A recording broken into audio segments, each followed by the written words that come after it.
जो smart meter के खिलाफ और संविधान बचाओ संदर्भ में भी लिखित रखी है, उसमें उपस्थित आदरणीय नरेंद्र जी बुरानिया, हमारे बहुत पुराने साथी सांसद में और विधानसभा में, फूसाराम जी गोदारा, जिनके सहयोग से मैं 5 साल तक जिला प्रमुख के पद पर आसीन रही, मनोज जी, उनके पिताजी का भी हमारे परिवार पे बहुत गलत हस्त रहा, और हमारे प्रभारी साजिद जी, जिनके नेतृत्व में पार्टी का बहुत सुधार इस राजगढ़ तहसील में हो रहा है, और आप भी निरंतर प्रयास कर रहे हैं कि हम सब मिलकर ये जो हमारे सामने समस्या आ रही है इनका समाधान कर सकें। बहुत बहुत इनका भी मैं धन्यवाद देती हूँ, इनका सम्मान करती हूँ।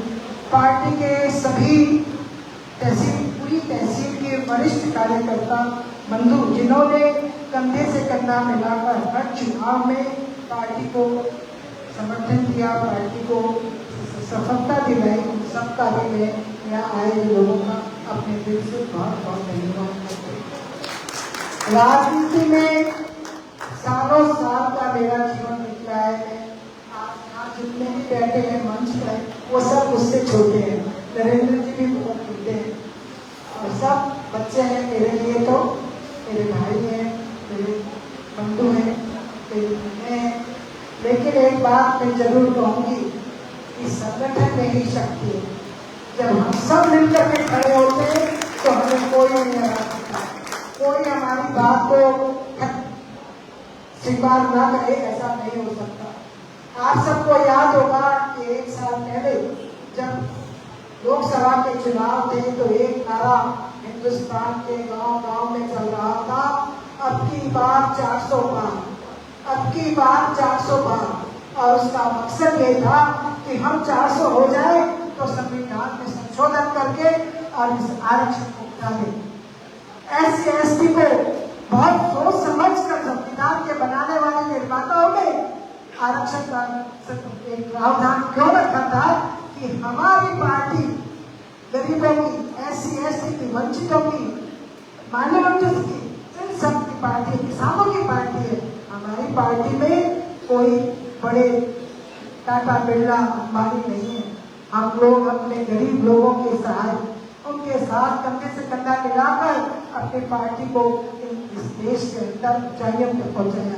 आज देश की आजादी को दिलाने वाली पार्टी को लोग भूल रहे हैं, ये सबसे बड़ी गलती हम लोग कर रहे हैं। आज अगर हिंदुस्तान में कांग्रेस पार्टी ने आजादी का झंडा ना उठाया होता तो हम आज भी अंग्रेजों की गुलामी कर रहे होते।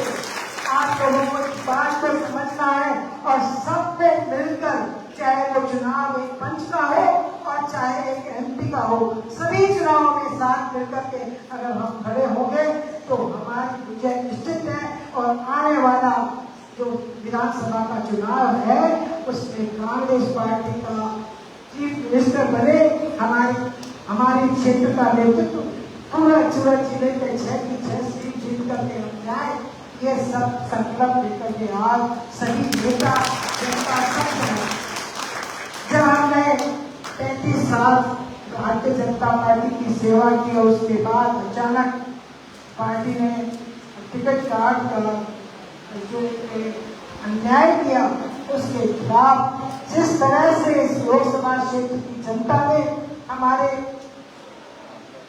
नेता राहुल गांधी जी ने, हमारे प्रदेश के अध्यक्ष गोविंद जी डोटासरा जी ने, और मेरे साथ बैठे हुए सभी MLA, चाहे वो वर्तमान है या भूतपूर्व, सबने जिस तरह से मिलकर पार्टी को जीत दिलाने के लिए संघर्ष किया, वो मैं अपने जीवन में भूल नहीं सकती हूँ।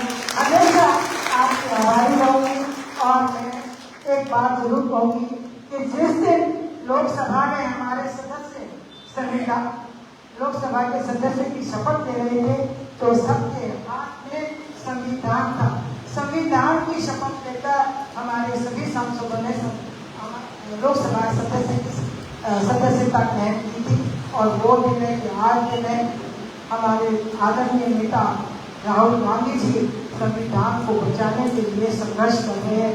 गांव गांव घर घर पैदल चलकर लोगों के साथ संपर्क करके, कभी किसी साइकिल वाले की दुकान पर बैठ के, कभी किसी धोबी के प्रेस के पास खड़े होकर, कभी किसी चाय वाले की दुकान पर खड़े होकर चाय का स्वाद देकर वो यही संदेश दे रहे हैं कि हमको संघर्ष करना है, हमको संविधान बचाना है। आज अगर प्रस्तावना लिखते समय अम्बेडकर जी ने ये ना लिखा होता कि ये धर्मनिरपेक्ष देश बनेगा, ये धर्मनिरपेक्ष संविधान है, तो आज हम ये सब सभी माइनॉरिटी के लोग, गरीब SC/ST के लोग इस देश में सुख की सांस नहीं ले रहे होंगे। कितनी आपत्तियां आई, कितनी विपदाएं आई, लेकिन हम सब एक रहे। आज जब देश के ऊपर हमला हुआ, पहलगाम के अंदर निर्दोष व्यक्तियों को मारा गया, तो पूरा देश एक था। क्यों दादाजी पार्टी ने साथ दिया कि नहीं दिया? राहुल गांधी जी ने समर्थन किया कि नहीं किया? सबने किया। देश बचाना, देश से बड़ा कुछ नहीं है और उसको बचाने के लिए हम सब एक होंगे। लेकिन जिस तरह से इस पार्टी ने, जो पार्टी केंद्र में और राज्य में शासन कर रही है, जिस तरह से लोगों का शोषण किया है, जिस तरह से झूठ की राजनीति फैलाई है, मैं तो कहती हूँ कोई तो होता है सत्यवादी, कोई होता है ईमानदार और कोई होता है झूठ का बादशाह। तो झूठ का बादशाह हमारे यहाँ राज कर रहा है, ये सबसे बड़ी विडंबना है। और इसको हमें इस स्थिति को बदलने के लिए हमको बातें ही नहीं करनी है, भाषण ही नहीं देना है, लेकिन घर जाकर आज एक एक कार्यकर्ता अगर ये सोच ले कि मैं शाम तक एक आदमी को तो जरूर कांग्रेस के अंदर शामिल कराऊंगा, तो आने वाले चुनाव में हमारा 2-3 साल बचे हैं, यहाँ कोई हिम्मत नहीं करेगा हमारे सामने खड़ा होने। इसलिए हम सबको अपने अधिकारों की रक्षा करने के लिए, हमारे माइनॉरिटीज के, हमारे SC/ST के बच्चों के, हमारे किसान के लिए आज लाखों रुपया ये सरकार बांट रही है, हमारे को भीख दे रही है। 17 रुपए रोज दे करके आप किसान को क्या देना चाह रहे हो? 17 रुपए में कुछ नहीं होता। वही पैसा अगर हिंदुस्तान की नदियों को एक करके और किसान भाइयों को अगर पानी दिया जाता तो आज 17 रुपए की जरूरत नहीं पड़ती। आप लोग अपने समर्थ होते किसान अपने खेत में पानी लगाता तो उसकी फसल बढ़ती, उसको सामर्थ्य मिलती, उसकी आर्थिक स्थिति सुधरती।